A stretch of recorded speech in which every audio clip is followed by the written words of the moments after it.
Bago ko to gawin, meron na akong book in mind to share, but the Lord impressed in my heart to share another book instead. Are we excited?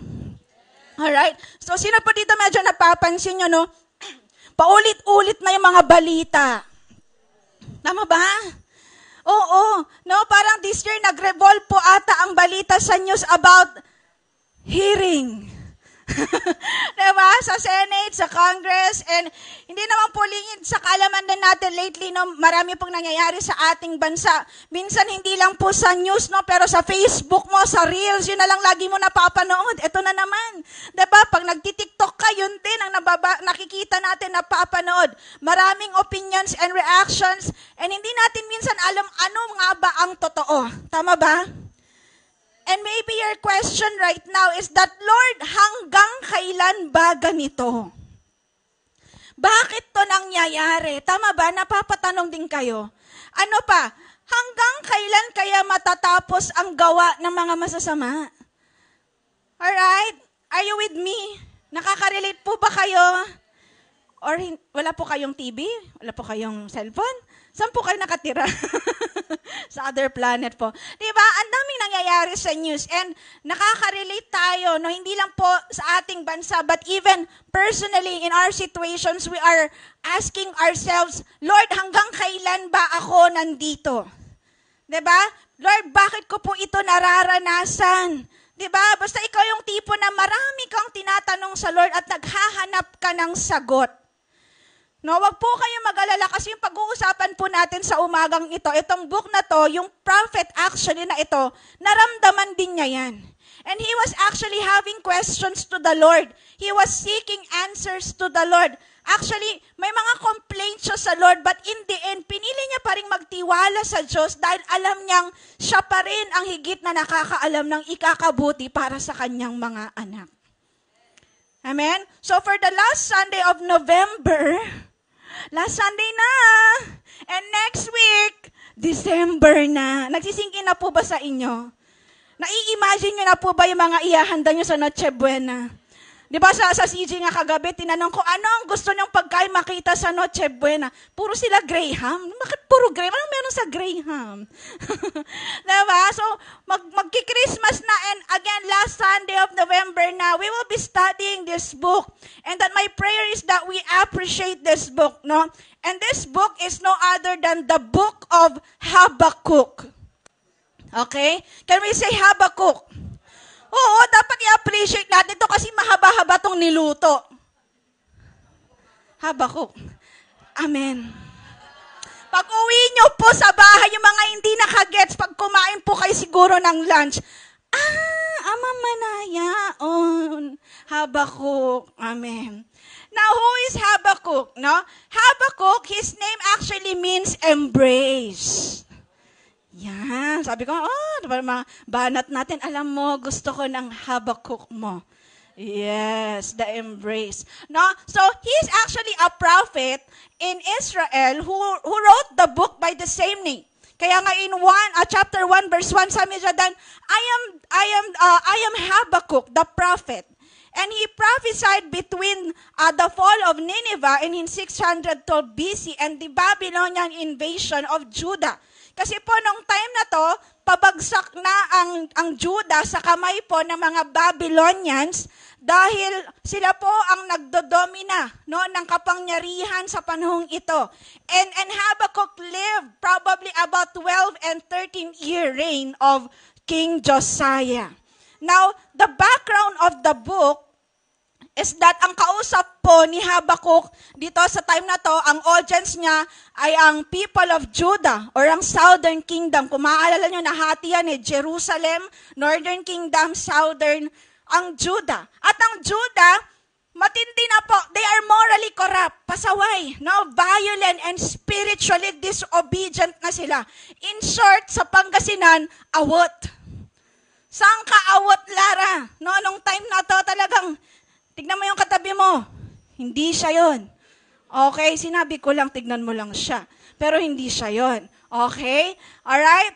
And alam niyo po, itong Habakuk, hindi po siya yung usual na prophetic book natin. Kasi kung maaalala niyo, pag prophets, no, pag book of prophets, laging yung prophet, kinakausap, nagdi-deliver siya ng isang mensahe para sa isang bansa.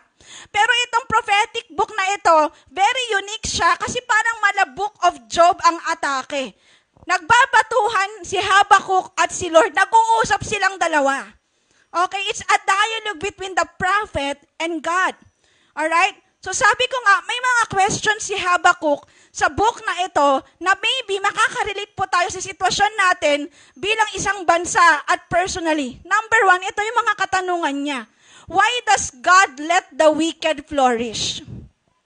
Bakit pinapayagan ng Diyos na nagtatagumpay ang mga masasama? Pangalawa, natanong niya, why do evil people seem to go unpunished? Bakit tila hindi napaparasahan yung mga masasamang tao? Tanong niyo rin ba yan? Diba? Na-observe niyo rin yan eh. Ramdam niyo naman eh. Tama ba? Now, ang flow po ng book na ito, kahit na Habakuk siya, pero 3 chapters lang po ito. No, very short book. No, the blueprint of the book is letter A, chapter 1 and 2. It's about the complaint of Habakuk. And on the chapter 3 last, no, it's about the prayer of Habakuk. Alright? Now, ang purpose po ng librong ito is that God is still in control of the world despite the apparent triumph of evil. Sabihin nga natin, God is still in control. Excited po ba kayong aralin tong book na to? Diba? Isang Sunday lang, umupo ka lang, grabe, tapos mo na ang Habakuk. Amen? So, sige po, simulan na natin. Pero bago yan, pwede po ba manalangin po muna tayo? Let's pray. Father, we thank you so much for this wonderful morning. And Lord, we're so grateful, God, na kami po muli ay nandito sa aming simbahan, nagsama-sama para pumuri, sumamba. At higit sa lahat, Lord, magkaroon ng fellowship with our fellow believers. Pero ang pinaka-importante, kaya kami nandito para, Panginoon, mas lumaluin kami sa iyong salita. And my prayer is that, Lord, hindi lang po kami nandito para lang makinig, ma-inform, pero ang prayer ko po, kami rin po ay ma-transform ng iyong salita sa umagang ito. Lord, panalangin ko po na walang masasayang na salita mo sa umagang ito. Lord, tatama sa aming puso't isipan nang sa gayon, Lord God, we will be able to apply this book in our everyday life, especially, Lord God, sa situation namin as a nation. And Lord, personally, Lord God, panalangin ko po, Panginoon Holy Spirit, na pangunahan niyo po kami magmula sa umpisa hanggang matapos po ang service na ito. Bless each and everyone and use your servant this morning. In Jesus' name we pray. Lahat po ay magsabi ng Amen. Sabihin mo sa katabi mo, ready ka na ba? Ayan. So mukhang ready na po kayong lahat. So, puntahan natin yung first chapter ng Habakuk, which is the first complaint of Habakuk. Ano nga bang unang reklamo niya, no? Basahin po natin in verse 2 to 4 ng chapter 9. Sabi dyan, 1 to 3 ko, basahin po natin, how long, Lord, must I call for help? But you do not listen, or cry out to you, violence, but you do not save. Why do you make me look at injustice, and why do you tolerate wrongdoing? Destruction and violence are before me. There is strife and conflict abounds. Therefore the law is paralyzed, and justice never prevails. The wicked hem in the righteous, so that justice is perverted. Balikan lang natin no, sa verse 1. Sabi dyan, okay, sige, balik natin verse 2. Sabi dyan, how long? Sabi nga po natin, how long? So sa Tagalog, hanggang kailan? Alam niyo po, yung phrase na how long, madalas ginagamit po yan no, sa mga lament psalms. Pag sinabing lament or intro ng lament psalms, yan yung mga songs na tungkol about sa grief, sa pighati, sa kalungkutan. So si Habakuk, talagang he was expressing an intense emotion. How long? No, yan din yung sinabi ni David sa Psalms 13, 3 beses niya actually sinabi, how long? Lord, hanggang kailan? Alright? So talagang matindi yung emosyon na nararamdaman ni Habakuk during this time. And in verse 2, makikita natin doon, sinabi niya, violence. Hindi green. Amen. So, mamaya magigets niyo po after niya mag-lunch, Habakuk, Green. Okay, yung pala yun. Diba? Violent, sabi. Bakit? Kasi po, nung time na to, sabi ko nga, napakatindi yung moral corruptness. Matindi na yung spiritual disobedience ng Judah. And he was pouring out his heart to God. Talagang burden na burden si Habakuk. Sabi niya, Lord, ano tong ginagawa ng bansa namin? Nakakabasag. Tinatanong niya, Lord, hanggang kailan ganito? Amen? Kaya naman sa sumusunod na verses, sinagot siya ng Diyos. No? Parang Book of Job, sabi ko. Sabi ko nga kanina, no? In Habakkuk chapter 1, verse 5 to 7, anong sabi ng Panginoon? Basahin po natin, look at the nations and watch and be utterly amazed. For I am going to do something in your days that you would not believe, even if you were told. Now, in verse 6, sabi dyan, I am raising up the Babylonians, that ruthless and impetuous people who sweep across the whole earth to seize dwellings not their own. They are feared and dreaded people. They are a law to themselves and promote their own honor. So in verse 5, balikan lang natin, sabi doon, nag-response ang Panginoon no, sa questions at concerns ni Habakuk by saying na gagawa daw siya ng mga amazing acts na masyusyok talaga si Habakuk. Kasi sabi dyan, look at the nations and watch and be utterly amazed. May mga gagawin ako sa bansa ninyo at sa mga other nations na maa-amaze ka. And in verse 6, yung nabanggit ni Lord, no, sino daw ang gagamitin niya? Mga Babylonians. Alright? And nung time na to, they are nag-a-arise no, in power at pababagsakin nilang Assyrian Empire. At gaya po ng Assyria, ang mga Babylons po, sila po ay wicked, no, masama, cruel, mahilig silang mangbihag ng bansa. At proud sila sa mga napaka-violenta nilang warfare tactics at malakas ang kanilang military. Kaya talagang kinakatakutan sila. Alright? At sinabi ng Diyos sa taga-Jerusalem na sila'y magugulat sa gagawin niya. Ano kaya ang gagawin ni Lord? Na wow, Lord, bakit? No, talagang maa-amaze sila na hindi sila makapanipaniwalang mangyayari. Ano ba itong mga ito? Letter A, pwede nyo pong picture, no, medyo mahaba. No, ang Judah na isang malaya at maunlad na kaharian biglang magiging sakop ng ibang bansa. Ano pa? Letter B, ang Egypt na matagal ng makapangyarihan babagsak halos magdamag. Magdamag, isang araw lang, isang gabi lang. Bagsak daw ang Egypt. At ito pa, ang Nineveh, ang kabisera ng Assyria, wawasakin ng todo-todo ng Panginoon na halos makalimutan na kung nasan ito. Mabuburara daw sa mapa ang Nineveh. Ito pa, ang mga Babylonians ay magiging makapangyarihan.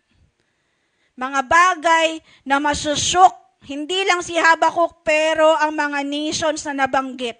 Kaya parang ang hirap mapaniwalaan ang mga salitang ito at nakita nila ito sa panahon nila, natupad lahat. And maybe ang tanong ninyo, bakit naman hahayaan ni Lord na mangyari ito sa Judah? Di ba anak niya ang Israel? Bakit niya pababayaan yung mga anak niya? Bakit hahayaan ng Panginoon na masakop sila ng mga Babylonians? Bakit sila pa ang gagamitin ng Lord? Bakit hahayaan ni Lord maghari ang masama? Makinig po kayo sa akin, no? Listen, no? Sabi dito, God allows this to happen to Judah because violence and wickedness cannot be left unpunished. Kasi sukdulan na yung tigas ng ulo ng Judah eh. So hindi rin yun palalagpasin ni Lord kahit na anak niya sila. Sino po dito may mga anak? Yung mga anak po ninyo pagpasaway, pinababayaan nyo po ba? Hindi. Diba? Dinidisiplina nyo po sila. So yun yung gustong iparating ng Panginoon. At ito pa, it is not because God doesn't love Judah, but He wants them to realize that self-satisfaction would lead nowhere, but only to what? Destruction. Kasi sinasabi ng Panginoon, kung pababayaan ko silang maging ganon, habang buhay silang pasaway, maglilid ito sa destruction nila. Amen. May mga magulang, kaya nyo po dinidisiplina ang mga anak nyo kasi ayaw nyo silang mapariwara. Tama ba? Mawala sa tamang landas. Tama ba? At pag dinidisiplina nyo po bang anak nyo, masaya ba kayo? Hindi. Di ba minsan parang ang sakit gawin, pero kailangan. Pero ganun din ang Panginoon. Mahal na sila, pero kailangan niya rin silang paluin. At kaya natin kapag patuloy po tayong namuhay sa kasalanan, hindi ba tayo pinapalo ng Diyos? Pinapalo niya tayo, tama ba? Sino po dito nakaranas na ng palo ni Lord? Lahat, ay ikaw lang pas, perfect ako. Ay, sana all po. Lahat tayo nakakaranas ng palo ng Panginoon, tama ba? At madalas, sabi ko nga, yung way ng palo sa atin ni Lord, hindi talaga siya masaya. So, ang lesson is that hindi natin madalas gusto ang palo ng Diyos, pero diyan ka matututo at lalago. Amen. Pero makinig din kayo, wag ring nasasanay na laging pinapalo kasi may kalalagyan ka. Diba? Wag tayong nasasanay, hindi, okay lang, disiplina. Pero tandaan mo rin, may kalalagyan ka. Yung mga nabanggit ko, yung Judah, yung Egypt, yung Nineveh, dahil patuloy silang naging pasaway, may kinalagyan talaga sila. So tandaan natin, bago ka pa nakaranas ng matinding palo, maraming beses ka na rin pinagsabihan o binalaan, pero hindi ka lang nakinig. Ang Nineveh, kung maaalala nyo, sino yung propeta na pumunta doon na kinain pa nga halos ng isda? Binalaan sila. Diba? Binalaan sila pero hindi po sila actually nakinig after that. Alright? So, ganun rin po, ilang beses, maraming propeta na ang dumaan sa Israel, pero hindi sila nakikinig. Alright? So, dan po natin makikita na yung sinasabi ni Lord kay Habakuk na parusa, hindi dahil hindi siya mabait. Actually, ang bait-bait niya nga. Kasi ilang chances na ang ibinigay ni Lord, pero hindi nga sila nakinig. So, ang lesson, huwag mong antayin ang distraction na dumating sa'yo. Ngayon pa lang, listen sa rebuke at correction. Sino po dito minsan na kayo po ay napagsasabihan ng mga mentor, ng mga pastors nyo? Tama po ba? Di ba? May mentor ko, pakilumero na laman. Amin lang, kikinto lang. Di ba? Pero na-appreciate nyo. Tama ba? Buti nga, no, kino-correct na kayo ng mga pastors at mentors nyo. Huwag nyong antayin na si Lord pa ang magdisiplina sa inyo kasi hindi nyo talaga magugustuhan. Amen. So sabihin mo sa katabi mo, ngayon pa lang, kinig na you. Diba? Huwag nyong antayin na maging Nineveh pa kayo. Or Egypt. Amen. So, yan po, no, unang part, yung first complaint ni Habakuk. Pangalawa, punta tayo sa second complaint ni Habakuk na makikita po natin in chapter 1, verse 12, verse 2, or chapter 2, verse 1. Pero babasahin ko lang po yung pinaka-highlight no, ng sinabi ni Habakuk dito. Habakuk chapter 1, verse 12 to 13. Sabi po dyan, sige basahin po natin sabay-sabay. Sinabi ni Habakuk, O Panginoon, kayo ay Diyos mula pa noon. Kayo ang aking Diyos, ang banal na Diyos na walang kamatayan. O Panginoon, ang bato ng kanlungan, pinili nyo ang mga taga-Babilonya para magparusa sa amin. Dahil banal kayo, hindi nyo matitiis na tignan ang kasamaan at kaguluhan. Pero bakit nyo hinahayaan ang mga traidor na taga-Babilonya na gawin ito sa amin? Bakit nyo hinahayaang pagmalupitan ang mga taong hindi gaanong masama kung iahambing sa kanila? Hindi ba parang medyo confusing nga yung ways ni Lord? Na parang, Lord, oo nga naman, bakit yung mga kaaway pa, yung mga Babylonians pa, ang gagamitin mo para parusahan yung mga anak mo? Kasi kung tutuusin yung mga Babylonians, ganito ang kapagkakasala nila sa'yo Grabe, may sukatan. Kasi sabi dyan, diba? Mas masama kung iahambing sa hindi gaanong masama. Diba? Ang Judah meron, siguro low-key pa Wow, low-key talaga. Low-key sinner, may ganun. Diba? Hindi gaanong masama Pero bakit yung mas masama pa ang gagamitin? mo. Minsan, di ba, hindi natin magets yung ways ni Lord? So, nagka-clarify si Habakuk, how can God use a wicked nation to punish the less wicked one? So, nag-aas siya ng clarification, pero makinig po kayo. Ito yung sinabi ni Lord sa kanya. Sumagot siya ulit. Habakkuk chapter 2, verse 2 to 3. Ito na. Then the Lord answered. The Lord replied, write down the revelation and make it plain on tablets so that a herald may run with it. And next verse, sige, basahin po natin lahat. For the revelation awaits on an appointed time. It speaks of the end and will not prove false. Though it lingers, wait for it. It will certainly come and will not delay. So, in-instruct ng Panginoon si Habakuk na i-write down sa tablet. Social. Wow, tablet. Social naman ni Lord. Very modern na si Lord. Iba pala, no? Very, di ba sabi ng Panginoon, isulat mo ito. Itong revelation na to. At, di ba, so that a herald may run with it. Pakita natin, ang isang herald po kasi, no, ang task po ng isang herald ay pumunta sa lugar, no, from one location to another to deliver a very important message. Okay, pag pupunta, ito ang mensahe ng hari, ganyan. Okay, pero makikita natin na sinasabi ng Panginoon na itong pinapasulat ko sa'yo, urgent to. Importante to na kailangang marinig ng lahat. At makikita natin in Habakkuk chapter 2 verse 2, sinagot ng Panginoon ang tanong ni Habakuk. Balikan natin, ano yung dalawang tanong niya? Number 1 is that, why does God let the wicked flourish? Bakit pinapayagan ng Diyos na magtagumpay ang masasama? At pangalawa, why do evil people seem to go unpunished? No? Bakit tila hindi napaparusahan ng masasamang tao? So ito ang sagot ng Panginoon. Gusto niyo po bang malaman? So this is the answer of God. Ayon sa Diyos, kahit mukhang mabagal dumating ang hatol, sigurado itong mangyayari. Kahit ginamit niya ang Babylonians para parusahan ang Juda, alam niya ang kasamaan ng Babylonians at darating din ang oras ng kanilang kaparusahan. So nagigets nyo yung way ni Lord ngayon? Okay? Hindi dahil hindi alam ni Lord ang ginagawa, alam na alam niya. Alam niyang masama na ang ginagawa ng Juda at alam niya rin na masamang-masama ang Babylonians. So sinasabi ng Panginoon, wait lang, darating ang tamang panahon. Diba? Minsan parang si Habakuk tayo ay na-frustrate na tayo, Lord, bakit ganito nangyayari sa government namin? Yung mga napapanood namin nakakaloka. Lord, bakit ganito? Diba?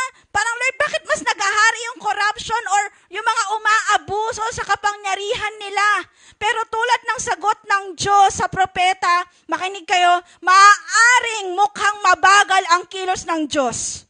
At parang wala siyang ginagawa, pero maghintay tayo ng may pagtitiwala dahil tiyak na mangyayari ang kanyang plano sa tamang panahon. Aldab pa rin. Joke lang. Sa tamang panahon. Sabihin nga natin ulit, sa tamang panahon. Diba? Hindi lang po ito sa gobyerno natin, diba? But even in our personal situation. Minsan ba parang nababagalang ka sa kilos ni Lord? Diba, Lord, hanggang kailan ako nandito? Lord, bakit parang wala akong pag-asenso na nakikita? Parang walang progress? Minsan nakakaramdam ka ng unfairness kasi feeling mo, mas deserve mo yon, pero bakit mas nauna siya? Tama ba? Remember this lesson again. Wait patiently. God may seem slow, but it's coming and it will happen. Pwede bang i-declare natin yan today, sa morning na ito? Come on, 1, 2, 3, go. Wait patiently. It will happen. Alam ko po lahat tayo, may mga inaantay tayo. Amen. Pero darating yan. Kahit sa bansa po natin, parang ano ba? Wala na bang nangyayari? Wala bang action na ginawa? Wait patiently. It's coming and it will happen. Habakkuk chapter 2 verse 4, sabi nga dyan, look at the proud. They trust in themselves and their lives are what? Crooked. Alam niyo po, hindi magtatagumpay ang mga wicked, yung mga bilib sa sarili nila. Diba? Gaya ng mga Babylonians. Because they only trust in their own. Actually, in 1 verse 11, sabi nga doon, they are deeply guilty for their own strength is their God. Ang sarili nilang Diyos, sarili din nila. Yung mga tawag doon, yung mga bilib sa sarili nila.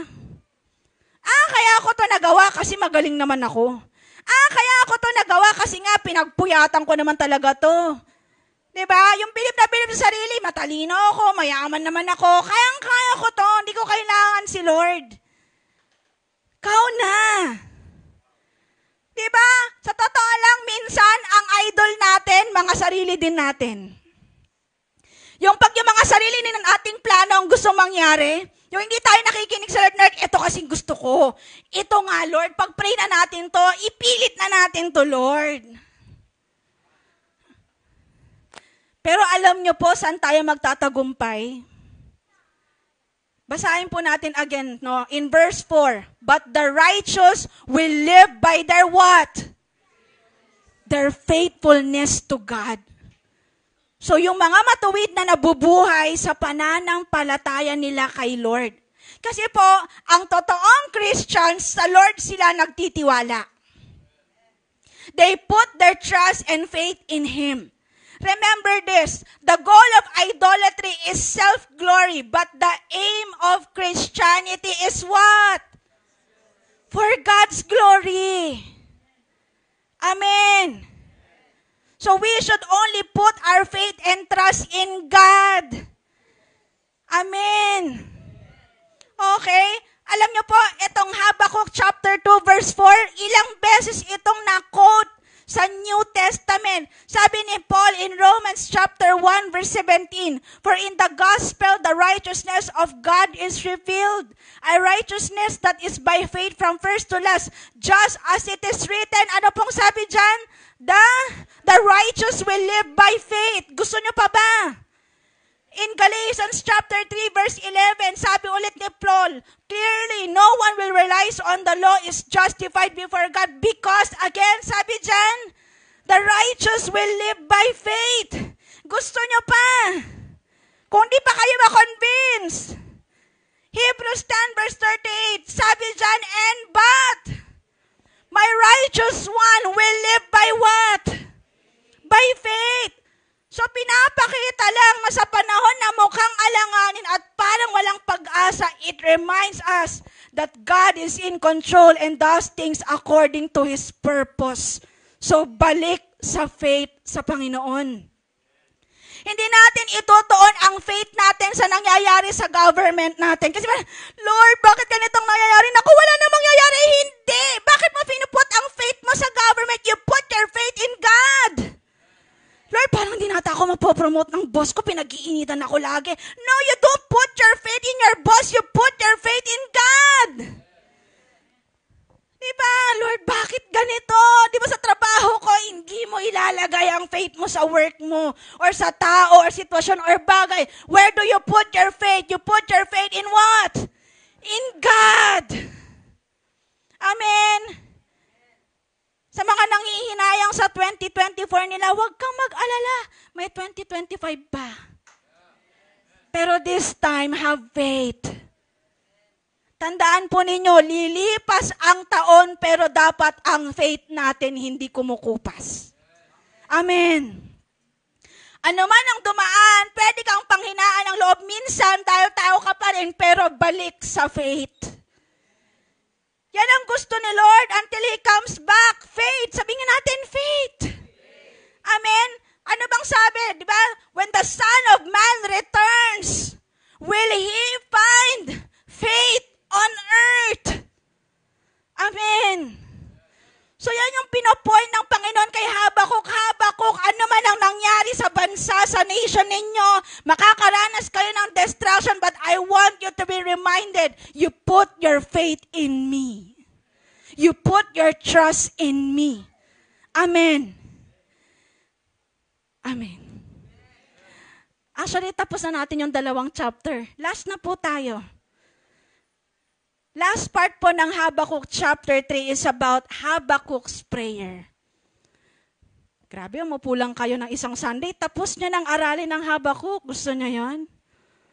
Amen? In Habakkuk chapter 3 verse 1 to 19, that is the prayer of Habakkuk. Pag binasa niya yung remaining chapters ng chapter 2, it's about the misfortune of Babylonians. And in chapter 3, Habakkuk concludes the book with a prayer to the Lord, written as a song. So si Habakkuk ay hindi lang po isang propeta, pero isa rin po siyang songwriter. Alright? At ang prayer po niya, ang nilalaman is letter A. It's about seeking God's mercy amidst coming discipline. In verse 2 to 15, no, yan po yung nilalaman ng prayer niya. Kaya nga in Habakkuk chapter 3 verse 2, basahin lang po natin, I have heard all about you, Lord. I am filled with awe by your amazing works.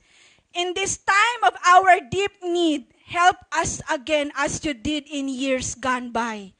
And in your anger, remember your mercy. Nagagalit din pala si Lord. Oo. God is slow to anger. Slow to anger. Hindi sinabing hindi siya magagalit. Kaya pero sabi ng Panginoon, Lord, have mercy on us. Alam ni Habakkuk na magpaparusa ang Diyos sa Juda, pero tinanggap niya ito at humihingi siya ng tulong at awa sa Panginoon. Hindi niya tinakasan yung disiplina ng Panginoon, kundi inamin niya na, Lord, alam ko kailangan talaga to ng Juda eh. Kailangan din namin matutunan ng leksyon. Ano bang sabi sa Hebrews chapter 12 verse 5 to 6? Ang Diyos ay nagdidisiplina ng may pagmamahal upang ibalik tayo sa Kanya. So pag dinidisiplina pala tayo, Lord, hindi para lumayo ka sa Kanya, pero para ibalik ka sa Kanya. Amen. Yung mga anak nyo po ba nung pinalo nyo, 5 years old, lumayas na? Di ako love. Wow. Di ba nung bata tayo gano'n mag-aal sa balutan, pero na-realize mo, sino magpapakain sa akin? So, babalik mo na lang yung gamit mo, di ba? Kasi alam mo, mahal ka ng nanay at tatay mo. So, ganun din si Lord. Nag-aaral sa balutan, paalis ng church dahil hindi na daw siya love ni Lord. Hindi, mahal ka nga, kaya ka dinidisiplina eh. Dapat po nating tanggapin ang redirection ng Diyos nang may bukas na puso at humingi ng lakas para magbago. So sige Lord, tatanggapin ko po yung consequences, but Lord, give me the strength to face this change, to face this discipline, Lord. Amen. And letter B, no, ano pa yung part ng prayer ni Habakkuk? God grants strength and confidence in difficult times. Basahin lang po natin in verse 16 to 19. No? Sige po, 1 to 3, go. I trembled inside when I heard this. My legs gave way beneath me and I shook in terror. I will wait quietly for the coming day when disaster strikes the people who invades us. Even though the fig trees have no blossoms and there are no grapes on the vines, even though the olive crop fails and the field lie empty and barren, even though the flocks die in the fields and the cattle barns are empty. But listen to this, verse 18 to 19, sabi ni Habakkuk, yet I will rejoice in the Lord. I will be joyful in the God of my salvation. The sovereign Lord is my strength, and He makes me as sure-footed as a deer, able to tread upon the heights. So alam ni Habakkuk, Lord, okay, makakaranas kami ng destruction. Alam ko magkakaroon for sure ng taggutom. Manunuyot ang mga lupa. Pero sinasabi ni Habakkuk, he would still rejoice in the Lord. Amen. At hindi hinayaan ni Habakkuk na yung mga hindi magandang pangyayari mag-dominate sa buhay niya. Pero nagre-rely siya sa Panginoon na bibigyan siya ng kalakasan na harapin ito lahat. So ang lesson po natin, May mga pangyayari sa buhay natin na hindi po natin naiintindihan. Tama ba? Whether sa gitna man niya ng pagsubok, bagyo, o hindi magandang sitwasyon, remember to not dwell in your feelings but to have faith in God's ability to what? To give you strength. Diba? Huwag mong ituon yung paningin mo sa nangyayari sa sitwasyon na, Lord, bakit ito nangyayari sa amin? Ang gulo, hindi ko maintindihan. But you know what sinasabi ng Panginoon sa iyo? Anak, huwag kang tumingin dyan. Do not dwell on your feelings. But you have to dwell on your faith in God. Amen. Kaya nga, pagdating po sa ating bansa, sa personal na sitwasyon po natin, gaya po ni Habakuk, pinili pa rin niyang manalangin at magtiwala sa Diyos na siyang nagbibigay ng kalakasan. Alam ko minsan may mga complaints tayo sa Lord, may mga questions tayo sa Lord, pero alam mo sa huli, sino ang maaasahan mo? Ang Panginoon. Kaya mananalangin ka alang ulit at magtitiwala sa Kanya. Tama ba? Alright, so instead of complaining why God allows, He still choose to pray. At ang malupit, nabalikan lang natin yung last verse, I think 19, tama ba? Tulad ng isang deer, nasabi dyan sa text, sure-footed. Sabi natin, sure-footed. Pag sure-footed, ano mang size ng paa pwede? Hindi, joke lang po. Ang sinasabi dyan, pag isa kang deer na sure-footed, kahit anong hakbangin mo sa gilid ng bundok, mabato man yan, di ba? Kahit saan ka dumaan, sigurado ka na lalapag ang paa mo sa tama. Hindi ka matutumba, hindi ka mahuhulog, hindi ka madadapa. Alam nyo po, alam ko marami pa tayong tatahakin, pero ang prayer sana natin, hindi ka lang makakalagpas, pero maaabot mo ang tuktok. At ito din ang prayer ko po sa bawat isa sa inyo. Ang prayer mo dapat, hindi ka lang makaraos. Gusto niyo po ba pagdating niyo sa langit, sabihin na anak niyo, oy, at least nakaraos ka. Good job, at least, no? At least, good job, Joy, nakaraos. Good job, Lisa, nakaraos ka rin. Grabe no, nakaraos. Ang pangit. Gusto niyo yun? Kaya nga dapat ang prayer natin, hindi ka lang makaraos, pero dapat victory. Ang sasabihin sa'yo ng Panginoon, anak, grabe, victorious ka, nandito ka. Amen. Amen. Sure-footed as a deer. So balikan lang po natin yung blueprint ng Habakuk. Chapters 1 and 2 is about Habakuk's complaint. And chapter 3 is what? Habakuk's prayer. Na-appreciate niyo po ba ang book of Habakuk? Alam niyo po yan yung prayer ko po sa bawat isa sa atin, no, na wag lang nating mahalin minsan ang isang book lang sa Bible. Di, Psalms lang, Proverbs lang. Okay na yung Gospels, Matthew, Mark, John. Diba? Okay na rin yung Pentateuch siguro, pero alam niyo po, ang prayer ko po, mahalin po natin lahat ng book sa Bible. Kasi the more na minamahal natin lahat ng books, the more na nakikilala natin siya at the more na mamahalin mo siya. Now, going back sa book of Habakuk, tinatanong ni Habakuk ang Diyos kung bakit ang mga masasamang tao ay nagtatagumpay habang ang mga matuwid ay naghihirap. Ang sagot ng Diyos, makinig po kayo, hindi sila magtatagumpay. Hindi sa huli. Hindi sa huli. Maaaring nyo nakikita nyo po ngayon, bakit ganito nangyayari? Wag po kayo mag-alala. God will not allow it. Nakita ni Habakuk ang kanyang limitations in contrast to God's unlimited perspective and power over all the world's event. At hindi man natin nakikita ang lahat ng ginagawa ng Diyos, At hindi natin alam ang lahat ng kanyang gagawin, pero tiyak tayo na siya ay Diyos at gagawin niya ang tama. Amen. Let the book of Habakkuk reminds us that evil will not triumph forever. Evil will not triumph forever. And Habakkuk teaches us that faith is what?